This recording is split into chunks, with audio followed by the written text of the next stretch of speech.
a big surprise for crime caught by a drone. It's an action at 6. Thanks, Kelsey. A burglar busted, not by police, but instead a drone flying overhead. News 4's Ian Smith is in Wewoka with this story new tonight.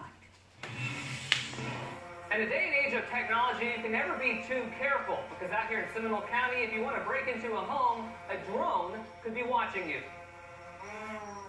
Kind of looks like a deer caught in the headlights. Busted by a flying camera. Micah Perkins says he knew something was up at his neighbor's home, so he went and got his drone. I didn't really think about it. I just had it, and it was a perfect opportunity. Investigators say the woman was with a man, but he left her in the dust. When he spotted the drone spotting him, he took off rather quickly. And at this time, the operator of the drone noticed a female running from the residence. Kind of kept an eye on the pasture till she popped out of the woods and started following her. The electronic eyes above capturing photos of the woman, even this one where she is looking directly at the drone.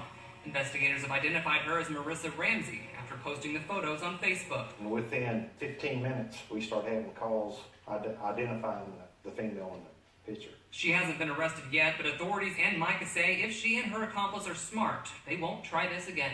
It's just something we do out here. I mean, we kind of all watch each other's backs, and my neighbors watch my back, and I watch theirs.